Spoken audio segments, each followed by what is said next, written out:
And Frank has pointed out that we should be recording to the cloud. So welcome to the Ethereum Engineering Group meetup. I'm Peter, and Horacio, you should reintroduce yourself just for the recording. Hello all, I'm Horacio Mijail. I'm in Team X with Peter, and we are working currently on stateless Ethereum research. Okay, all right, I'll share the slides. Okay, sharing and presenting. Can you see my slide? I can get, yep, thumbs up and nodding. Yes. Brilliant, okay. So Horacio and I are going to tell you all about witness specification and the stateless and stuff you need to know. So there is a caveat that I'll tell you about with this, and it's a pretty big one. So Ethereum 1.x is an extremely fluid area of R&D.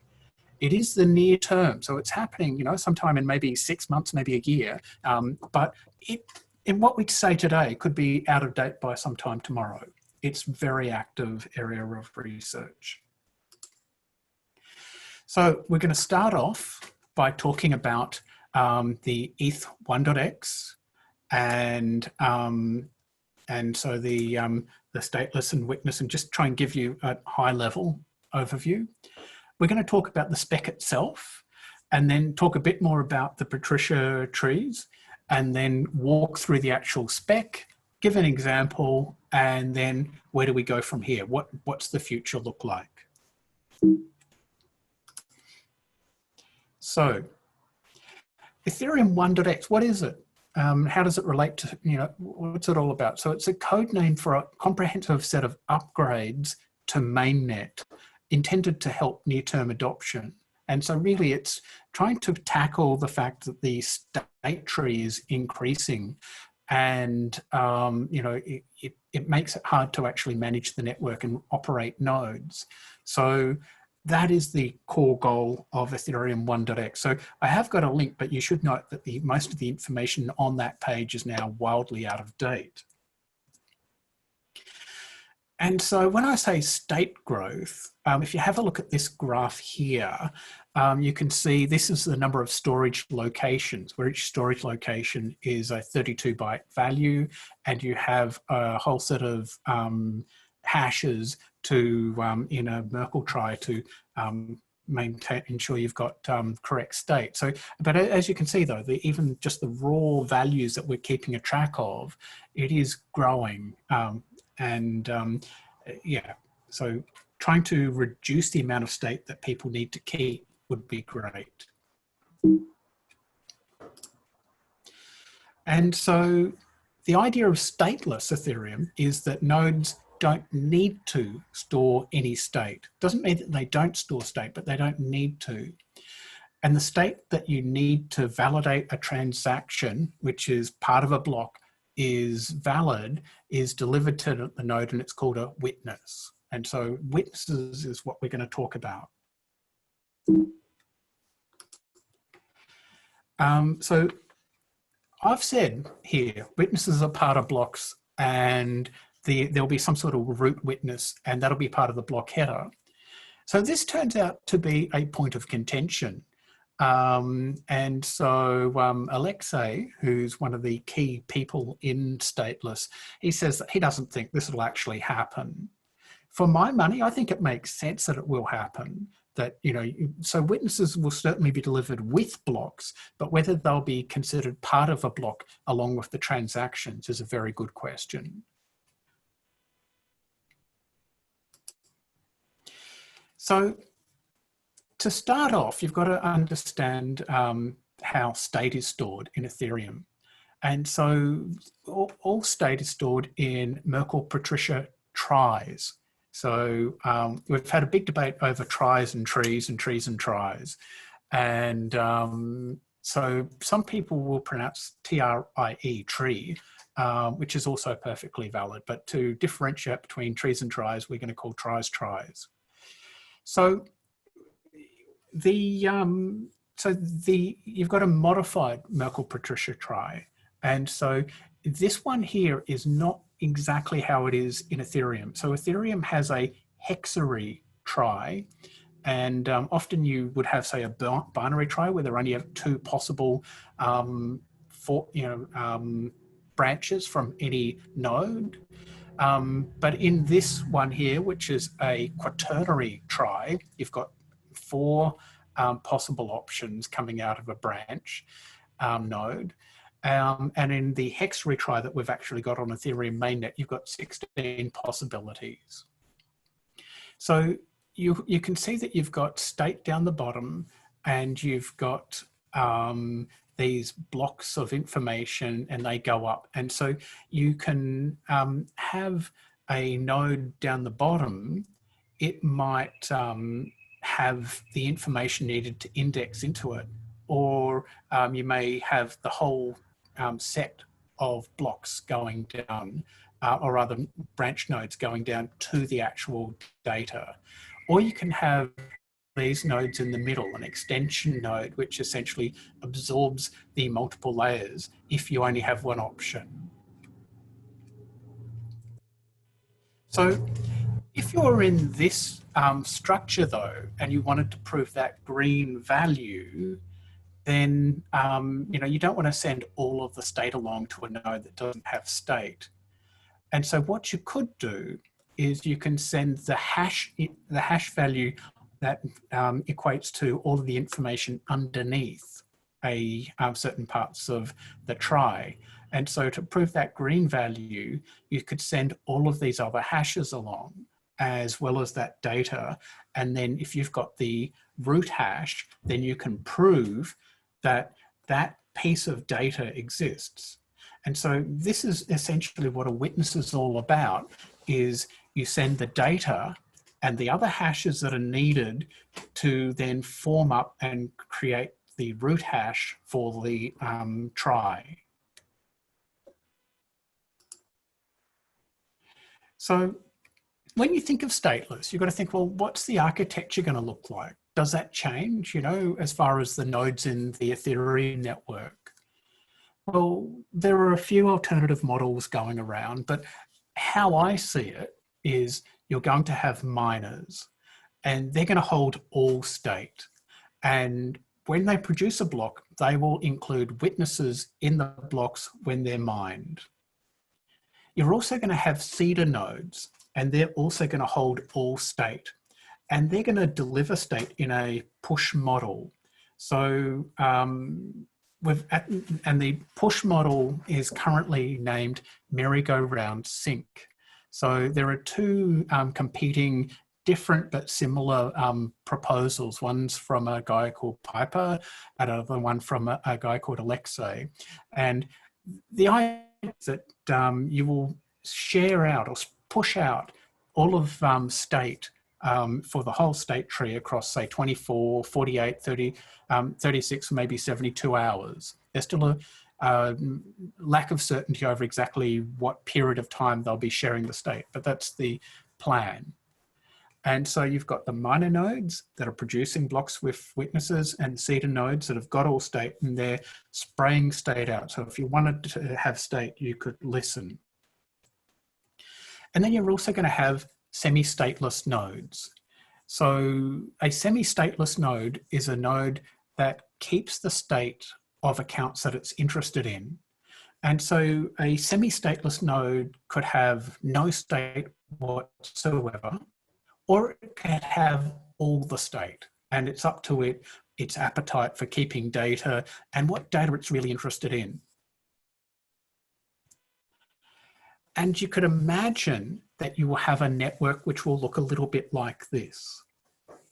So you've got the miners who talk to each other and are pushing around these blocks with their witnesses to prove that the information in the transactions is valid, and so prove that, say, the code that needs to be executed is this code, and when it reads some data location, this is the value of the data location. So red is essentially the network with witnesses. You've also going to have a seeder node, and it's going to be using that merry-go-round sync to push out the state. And so you can imagine if you power up your node, your semi-stateless node, it's got no state. And so if you want to, you could just validate blocks. So you could have the miners sending you blocks, and just by using the witness, you can prove that those blocks are valid without having any state whatsoever. However, that's not going to be overly useful. If you want to be able to, say, do a view call where you're returning a value of a function, then you need to actually have all of the state for that contract locally on your node. So you could listen to the merry-go-round sync from the seeder node, and that will give you the state for that contract, and then in parallel you could be merging the information from the witnesses, so to get up to date and then have the current state for that contract and for that address. However, not everyone's going to want to wait 70 hours after they've powered up a node. So maybe you could use a state provider service. And so at the moment, there's a service, say, called Infura, and there are other gateway services. And you can imagine gateway services like them could be interested in offering a for fee service where they sell you state. Yeah, which is exactly what I've just said there.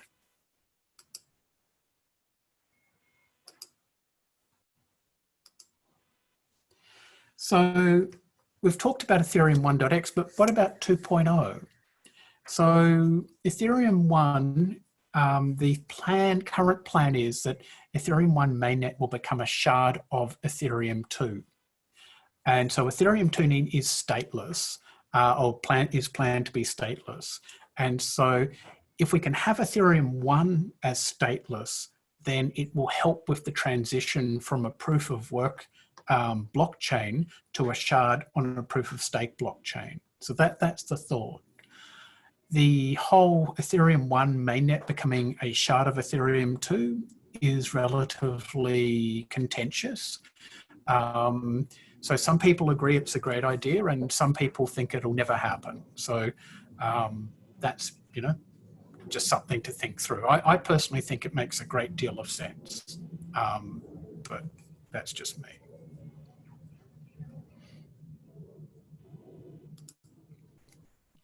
And if you want to learn a lot more about stateless generally, Sandra Johnson delivered a presentation back a few months ago. So please have a look at that. Okay, so the witness spec, what is it and who are involved? So the witness spec is just a markdown document on a GitHub repo. And so anyone can do, put issues in, anyone can do pull requests, anyone can contribute. And the people who have contributed are shown on this slide. So here are the players. So Alexei and Piper, they're the two leading people who are helping drive the stateless effort for Ethereum 1.x. You've got Igor and Paul. So Igor, he's done most of the writing of the spec. And then Paul did some big contributions to formalize the spec. The people across the bottom have done various pull requests and contributed some in comparatively small ways to the spec. And then the two people across to the right here put in a lot of comments on the initial pull request. So they helped debate and help frame the specification. So these are the people involved. So the scope of it is really that the witnesses are a way of efficiently store, transmit and recover Markle Patricia multi-proofs. And that's what it says in the spec. And the first thing, of course, you notice is you go, what's a multi-proof when it's not at home? And so we had a state tree. We've got a witness, so a single proof. And so a multi-proof is this. And yeah, so the you can see that you've got the green there, which is the data that you're trying to prove. And I should have put the diamond to the far left as green as well. And that would have been obvious. I was proving that data as well. So it's essentially saying you're providing multiple nodes with data in them, and you're providing the hashes for the nodes that you're not providing data for. So that's what a multi-proof is all about. Yeah, and so the document is really just about describing the semantics, the syntax, and the encoding of the data. It's about talking about how to propagate the witnesses. It's not about the algorithms to implement it. That's up to individual developers. And it doesn't even talk about use cases or anything like that. It's just about the actual encoding. And as well, there's going to be a lot of supporting information, but that's to be completed. So some of the core goals of the spec are to be streamable. So that means that rather than having to have the whole blob all in one go, you should be able to stream it and then reconstruct it as you receive the information. You should be able to chunk it. So you should be able to send a block of information and send a separate block of information that can be separately validated. And so the idea is that at the moment, you send a block, you validate it, and if you're happy with it, then you forward it to other nodes in the network.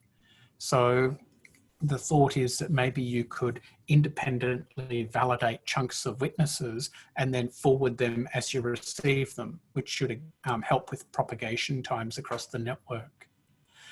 And the spec should be upgradable so that you should be able to, in a backwards compatible way, have both old and new witness formats interoperating. So more about Markle Patricia tries. So the idea is, whoops, anyway, yeah, so the idea is that you have a key value pair system, and the key is the index into the overall trie, and it's a hex retry. And so each layer of the trie in Ethereum is 4 bits, so it's a nibble. So the diagram there, you've got to remember each layer is only 2 bits. But in Ethereum, it's 4 bits because it's a hexary rather than a quaternary trie. And so you have these layers as parts of the key. You have, and so there are extension nodes which combine multiple layers. You have branch nodes which split between, between 2 and 16 different ways. So if you were only not going to split and just go one way, then you would just have an extension node. Or you could have a leaf node. So leaf nodes can essentially hold the multiple layers of the key.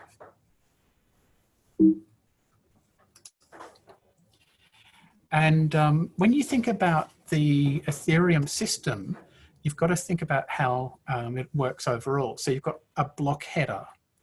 And in the block header, you've got the parent hash, the OMAs, and all sorts of stuff. And you've got the state root. So hanging off that state root, or summing up to that state root, is the Markle Patricia trie of all accounts. And so for this, you've got a key, and the key is a 160-bit account number. And so you can think that you've got these 4-bit layers, and you've got 40 different layers in that trie. So then at the bottom of that, you've got the account state. And so you've got a nonce and a balance and a code hash and a storage root. And for contracts, below the storage root, you've got another Merkle Patricia try. And so it's got all the account information, or rather all the storage information for the account. And so this is a 256-bit number. So you've got 2 to the 256 possible storage locations for an account. Okay, so Horacio, you're gonna do this section, aren't you?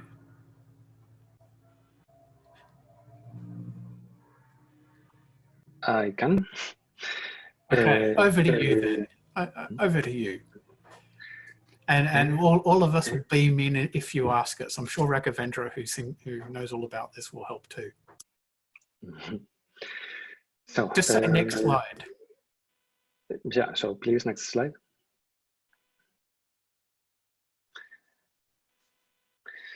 So the block witness specification is currently just mostly a BNF description of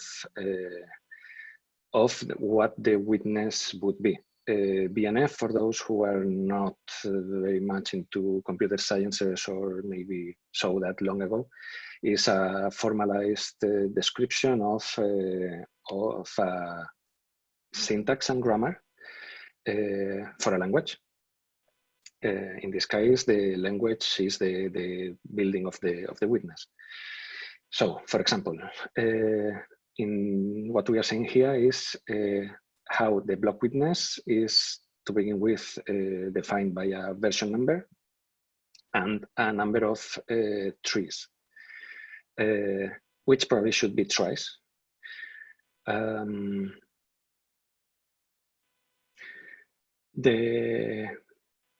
I thought we worked out those really are trees. These are trees, not tries. Okay.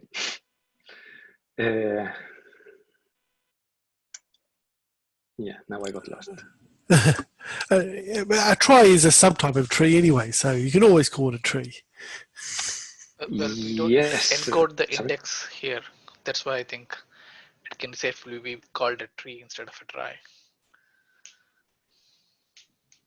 Do you want to continue, Raghavendra? Well, there's just rules, right? So as Horacio was telling, so we have rules for encoding the multi-proof, and these are the rules. It starts with block witness. That's the starting production of this context-free grammar. Yeah, block witness gave to version and a tree, and then tree is a non-terminal again, which expands to tree nodes. And there is this information of metadata saying that 0 and 1, currently 0 is fixed and 0, 1 is kind of marked for future use. It's not used, and I don't know what the meaning exactly that is. So the rest of the actual multi-proof happens with the tree node. That's in the next slide.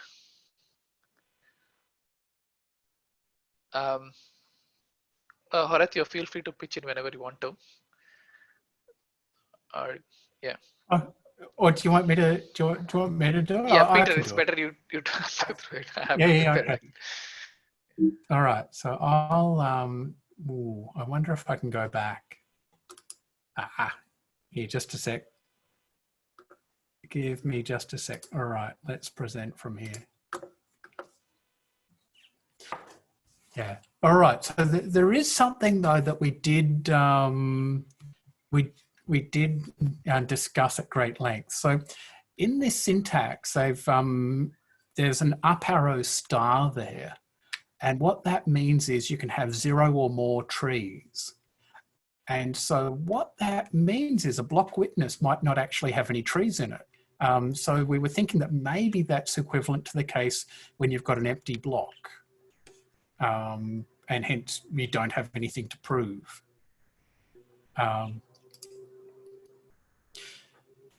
So at the moment, you've got tree nodes, and so you've got the branch, extension, and leaf nodes, which we remember from the Ethereum state tree.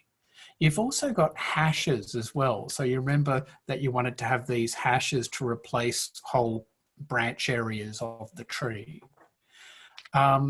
You've got D and S here. So D is the layer depth. And so you might, if you can think that you've got 2 to the 256 possible storage locations. So 256 divided by 4 means you've got 64 possible layers. So S is whether it's 0 if it is storage and 1 if it is the account tree. Maybe it's the other way around, but it's essentially that's a 0 or a 1 value depending on, oh, in fact, it's down the bottom there. Yeah, so D is the nibble depth and S is 0 if it's the account tree. Yeah, and so you've got your tree node, which is defined there, and you can have up to all these different depths, and then you pass them through as parameters. So then if you look at the branch node here, what you end up with is you represent the other tree nodes, which we've already defined, can sit below this. And so this bit mask bytes stuff, what that's really telling you is this value can exist or doesn't exist, but we've got to have 2 values out of these branches, you know, below this branch node. And so essentially you have some other tree node below the branch node, and a node that so one of the nodes of course that we said we could have as well were the extension nodes. And so the extension nodes essentially have a variable nibble depth. So that's there. And then children of extension nodes can only be branch nodes, or they could be leaf nodes. Actually, no, they can't be leaf nodes. They can only be branch nodes or hash nodes, because if they're a leaf node, they can already have many layers as part of their, part of their structure. And so you have these leaf nodes as well, and they're they're storing information, and yeah. And then we've got the account node, which has essentially got your address, balance, and nonce, and bytecode and storage if it's a contract account. And then you've got your bytecode. And at the moment, it's showing that it's got all of the bytecode for a contract being delivered. And then you've got your storage leaf. So before I cast back to Horacio to walk through the example, something to think about is that at the moment, all of that information is described in terms of the current storage structure. And so it may well change from that type of description to maybe a more freeform tree structure, which represents the same information but isn't tied to the terms involved in Ethereum trees. Okay, over to you, Horacio, for the example. So we will walk through what happens with the world state trie when we do a few transactions. This is a very simple Solidity contract, which just sets some variables. So next slide, please.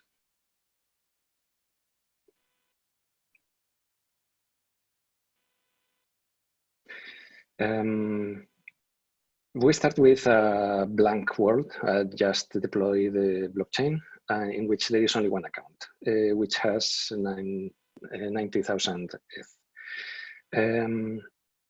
From the trie point of view, this is as simple as the path of the address sets. I mean, it's like a key value store in general. In a trie, usually the key is called a path because you are having to traverse the path to reach the leaf. So for the trie, this is as simple as just setting the path for that address to the state of the account.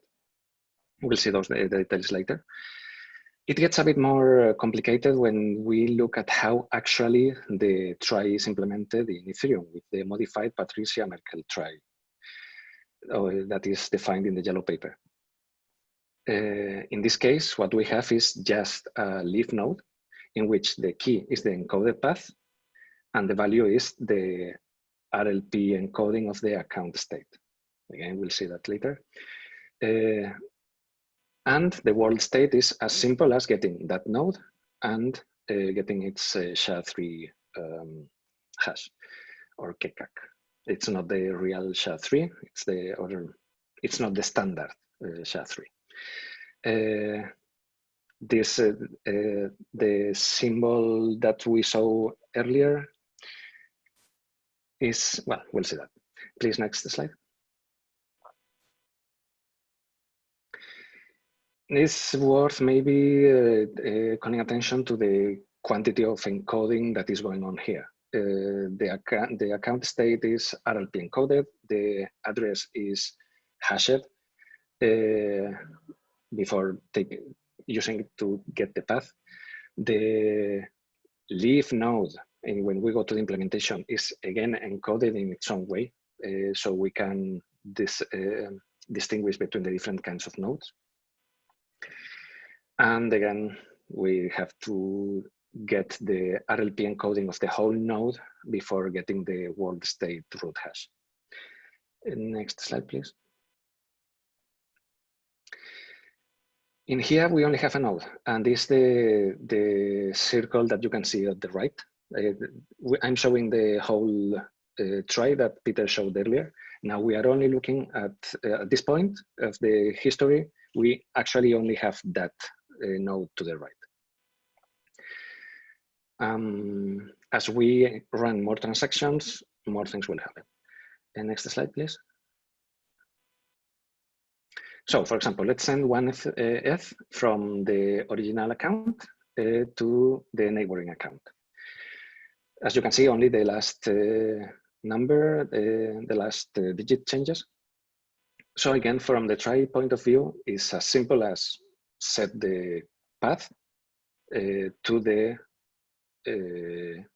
modified state tuple. Of course, it also has to change the originator of the transaction to remove one ETH from there. Okay, next slide, please.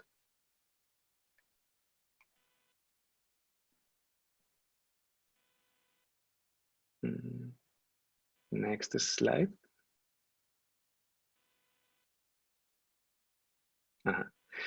No, one less, please.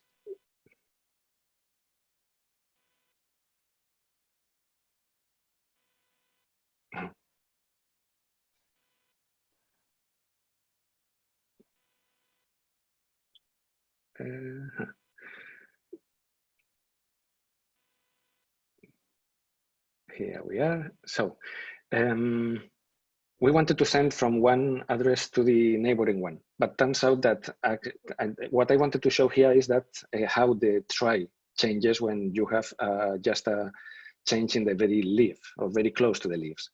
But turns out that in Ethereum, there is, as I mentioned earlier, there is a lot of encodings, there is a lot of hashing in the middle. And so it turns out that since we are taking the hash of the address, we are not going to change that address. We are going to change something else. Next slide, please. And actually, the trie doesn't store our. Of course, it stores the state of the different accounts, but looking at the trie, actually, we can't know what is the address of the accounts. Because they are hashed, right? So in this case, for example, the moment that we try to change one of the addresses, since we get the SHA-3 hash, we get the hash, we change that leaf, the account in that leaf. As you can see also, it's a 32-byte hash. Next slide. And we'll see how that modifies the world state tree. Well, if you can go back. Probably you can press left key or up. That didn't work.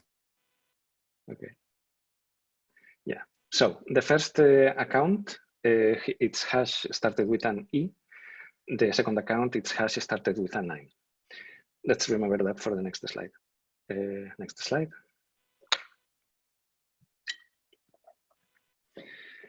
We saw that from the point of view of the trie, it's as simple as setting path and value, key and value. In here, actually, when we look at the implementation, we'll see that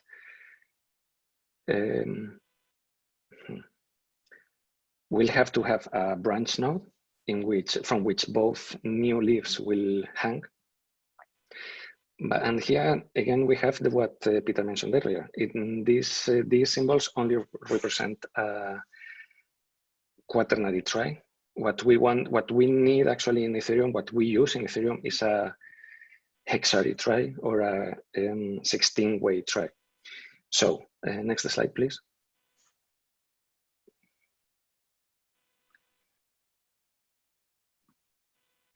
Actually, this is how it looks in Ethereum.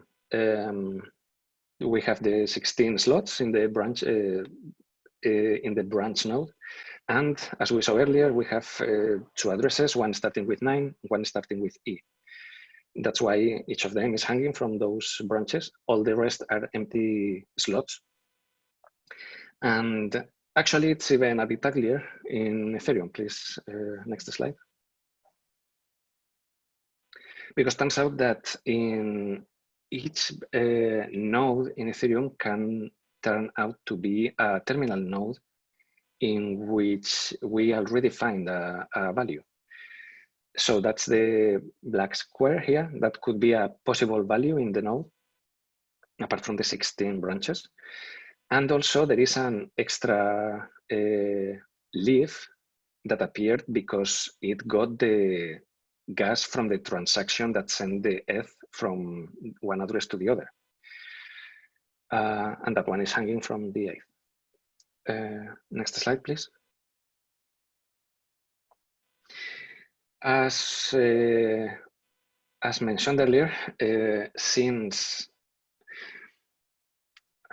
okay, let's say that other way. If we could now trace the path in the trie going down through that branch and look for what address got that money, that ETH, but actually what we would get is only the hash. We will not get the address. So actually we can't know, in principle, the account that has that ETH. It's here interesting maybe to mention that nodes like Parity have a sync mode called FAT database, or an option for syncing in which it keeps the information to relate those the addresses to their hashes. So in this case, we would be able to find the hash and find the account that got that ETH. Next slide, please.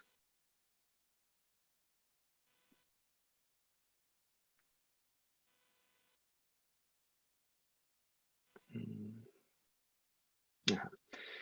So we have mentioned earlier that in the leaves, there is the account state tuple. I'm not sure how to pronounce that. So what is exactly that? What is in an account?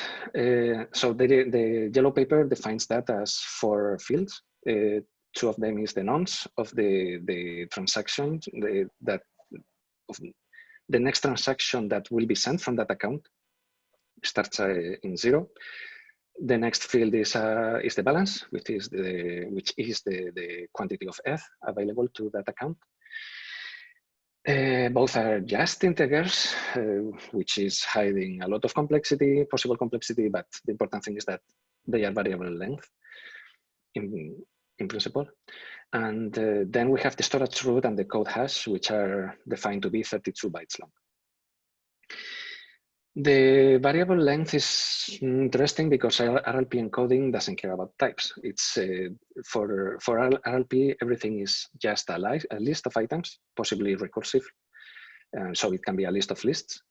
And so the account state tuple ends up being at least 80 bytes.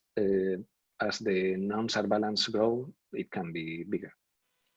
Next slide, please.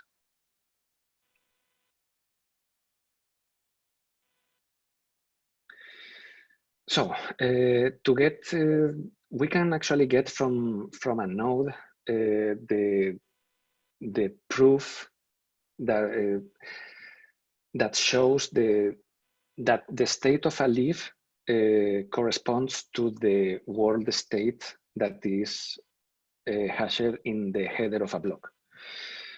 That allows could allow something like a light client, a client who is not in sync with the network, to double check that, or to ensure that that a state is as a fully synced node can report. That is, if you have a block, or at least its header, you have the world state, and you have the whole branch of Markle proofs that goes until that reaches the leaf, then you can be sure that the leaf is the contents of the leaf is correct. The RPC call that allows us to do this is ethGetProof. This is how it looks like. In here, we will be asking the node for the proof of the account with this address in the latest block. Next slide, please. Here we have the result. And we can see that we get the account proof, which is a list of RLP encoded Markle, Patricia Markle try nodes. We'll look into that a bit further. But also here we have the 4 components of the account tuple. It's the balance, the nonce. It's 1 because because from this account we did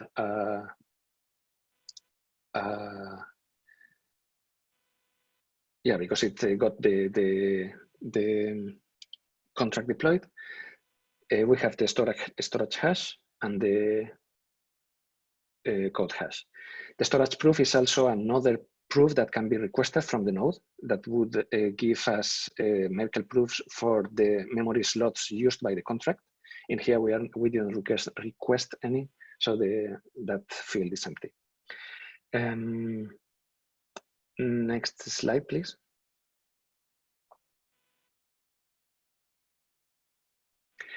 Once we start looking into these kind of things, we can find some patterns that allow us to move a bit faster. For example, in the storage hash, we can assume, we could expect that the storage try, or the storage try for the contract is empty because it had just been deployed.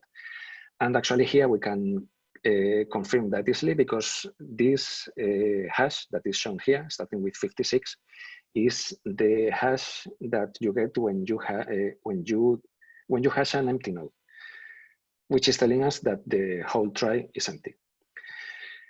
Also in the account proof, we can see that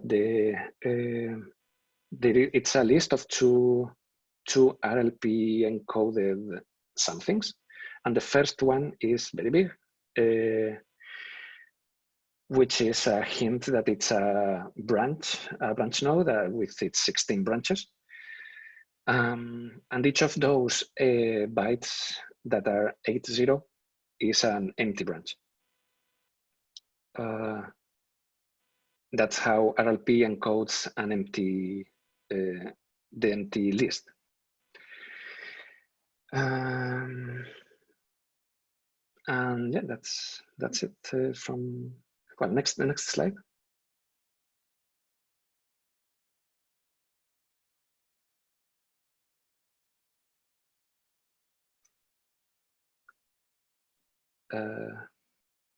Yeah. We mentioned that there are multiple kinds of tries in Ethereum. The two permanent ones, the two that we care for now, are the storage root and the state root. State root is the world state, is the one whose root root hash goes into the block header. And the leaves of this trie are the account tuples. This is the, until now we only looked at this world state trie, and there is only one in Ethereum. Well, we could go a bit more deep here in the sense that actually in a naive implementation, every block creates a new world state trie, which is what allows us to go back in history and prove any state in the past history, which is also a reason why state grows so much. But there is the other permanent trie the other permanent kind of trie is the storage trie, of which there is one per contract, and it stores the memory that is used by the EVM while running that contract. The root of each of these storage tries is stored in the account tuple. So that means that from the world state trie, from each contract leaf, we have actually hanging another Patricia Markle trie. And that's all from my side. Peter? Okay, thank you. Thank you, Horacio. It was very interesting. Yeah, so I guess that's going from creating storage to creating a proof, which is a witness, essentially. So where to from here? You know, we've got all these witnesses, but, oh, I didn't finish this. I'm really sorry. Let me delete that whilst I'm here, and I can just tell everyone that is that's a hexary based on a hexary trie. I knew there was one more slide I was supposed to update. Sorry about that, everyone. And across the bottom, you've got block numbers, and along the y-axis, you've got bytes. And so, yeah, so if you look at it, you can see that there are peaks and troughs, but you're looking at currently 1.5 megabytes to do a witness for a block. That consists of hashes. So Horacio was talking about hashes that you need going up the Markle Patricia trie to prove things, and hashes that are being slotted in to replace values that you're not actually sending. So you've also got code. So if you've got a contract that's say 20 kilobytes and you're only executing say 200 bytes, at the moment in the current spec, you've got to ship all of that whole 20 kilobytes. And there's no way out, because the only way to prove that you're executing the right code is by proving that it will eventually hash up to the right state tree. And so you're currently sending all of the code. And then there are masks as well, which is related to those branch nodes. And then you've got the leaf keys and the leaf values. So that's what it currently looks like. And so, you know, so that the stateless Ethereum can work, that we can't ship it like that. We've got to come up with some better ideas. And so one idea that is definitely going to happen is converting the hex retry to a binary try. And you can think of when you've got those branch nodes, you had to have essentially all hashes for all of the branches that were that weren't going to be having values sent for. So that if you didn't have as many paths coming out of a branch, if you only had 2 rather than 16, then you would have fewer hashes that you need to communicate as part of the witness. And that will substantially reduce the size of the witness. I think it's supposed to cut out 50% of the size. So that's huge.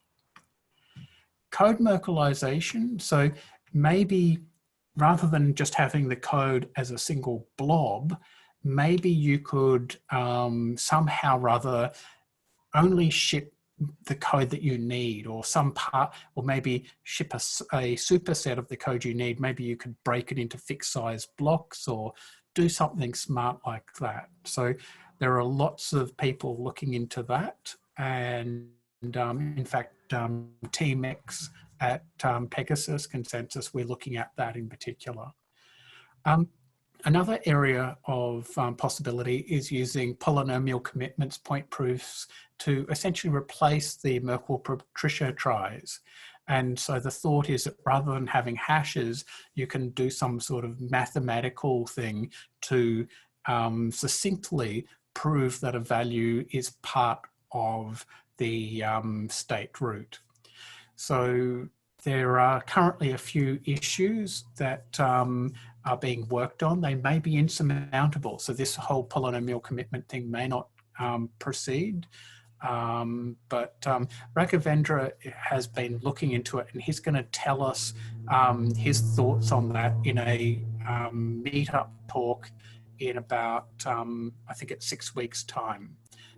Yeah, so that's complicated maths as well. And if you had these polynomial commitments as part of the core platform, and say there was ended up being a problem with some of this complicated mathematics, then it would be a major problem. So there's a lot of debate as to whether that's going to happen.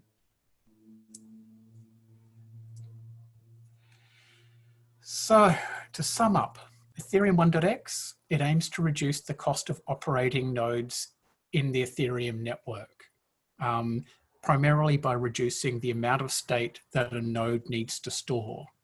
So you could potentially operate a node and you're still going to have high bandwidth requirements, but you're not going to have to be storing as much data in high-speed storage. So it should allow for stateless nodes that can verify blocks without storing any state at all. And so blocks in stateless Ethereum are likely to include a witness, and a block witness essentially includes all of the code and storage locations used by a transaction and proofs to demonstrate that that relates to or is valid. So that's what it's all about. And coming over the horizon. So next week, David and I are going to talk about the EVM and talk about bytecode, storage, memory, and walk you through when you've got Solidity code, what does it actually look like in bytecode and how does it work? How does it actually come together, which I think will be educational. I'm going to do a talk on code Merkleization techniques. So what are the current methodologies that people are putting together, what looks promising, and just how is it all working. The next talk after that is a TBD. And so if you're interested in doing a talk, please tell me, and we'll slot you in. And that includes Hyperledger Besu core developers as well, if you want to talk about some new features in Besu, but it could be something completely separate.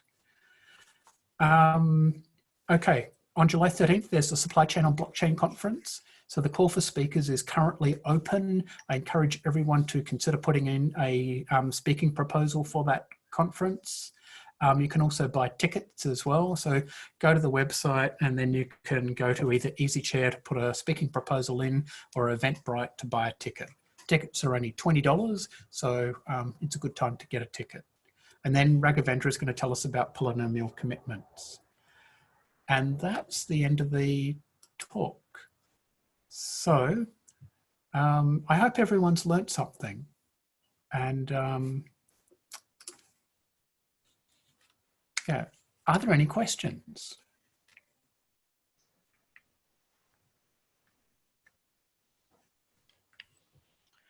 One comment though, the yellow paper actually says the nonce and balances are natural numbers from 256 bits. So it's like 32 bytes. It's not of variable length. So the total account state sums up to 32, 32, 32, 32, so 128 bytes. So I'm not sure where the variable length was specified. Horacio. The nodes, I mean, actually, if you look at the proof as it is returned by the node, it's 80 bytes. And actually looks like different nodes implement that as a different type. I'm not sure right now. But yeah, I mean, my main evidence is that the node gives you 80 bytes. Okay. Yeah, another thing about eth get proof, the way it returns the account proof, is there any defined structure to it? Like how does it encode the Markle Patricia proof? It's more or less defined. It's a list of RLP encoded nodes in the modified Markle Patricia trie as implemented in the yellow paper. I know that it doesn't sound very satisfactory, and it's but it's how it's explained in the GitHub pull request where it's implemented and yeah, where it appears for the first time. At least I haven't found a better source. Yeah, I think the gap is you have a partial try, and to convert that into a list, there should be some encoding algorithm that I think we are missing. Sorry, can you repeat? So proof is a partial try, right? You have some leaves, you have branch nodes, you have extension nodes, and you have, so that has a structure of a try. And how to map that to a list, which is a linear structure, is the part that I didn't get. The examples that I have done until now were quite linear, but the fact is that even when there is a branch, what you have is actually the branch node gives you the 16 possible hashes, right? So actually in that node, you are already encoding everything you need to have the root hash. So if you just get the chain of yeah, that nodes is for a single leaf, but if for a multi-proof for 3 or 4 leaves together, then you might have multiple branch nodes on a single level. Get proof, as far as I have seen, get proof doesn't give you that. So that's something else. Yeah. Okay. I don't know if it's directly relevant, but there's a mention about S2 being stateless. So S2 at the moment is only isn't really the same concept as S1. It doesn't have accounts or all those storage or anything like that, because it's just the beacon chain, and that they would be implementing the shard for S1. So does that mean are you talking about S2, the beacon node bit, or when it will move across, it would be stateless? Yeah, no, I'm talking about F2. So when you've got the shards will be stateless. Yeah, I mean that's the plan.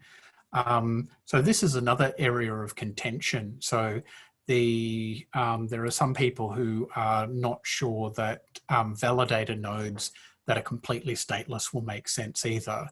And so they think the idea of, so I think at the moment in Ethereum 2, there's the idea that a stateless node will be on a particular shard for a certain period of time, they'll flick to another shard. And so the thought is, though, that they actually might need to, they might not be able to be stateless. And if they can't be stateless, that means they'll need to be on a single shard for a reasonably long period of time. That, of course, then messes with the security model where you want to turn over your validators all the time. So I think it's the whole Ethereum 1x, Ethereum 2 thing is quite an interesting interplay. I think between, I think the Ethereum 1x people aren't sure that Ethereum 2 is ever going to happen, and I'm not sure whether the Ethereum 2 people aren't too sure about Ethereum 1.x. So it's interesting differences of opinion, but I think we're all moving in sort of the same direction generally. Yeah, isn't it the same companies building both though in a lot of cases? I thought there are a lot of new companies that are doing Ethereum 2 clients, so beacon chain clients, who aren't in the Ethereum 1 space. So, yeah. But maybe there's more, but yeah, I don't know. Yeah. Ethereum Foundation is certainly, like driving both efforts though. So, yeah. Are there any other questions? Okay, well, look, thank you everyone for joining the call. Yeah, if I'll post the YouTube video, if it turns out that we've got something wrong and someone points it out, they can point it out there and we can all comment on it. It's always a great thing going out and trying to do a talk on something and thinking, is this all right? I'm pretty sure it's bang on, but yeah. All right. Thank you, everyone. Bye-bye. Thanks. Thank you. Bye.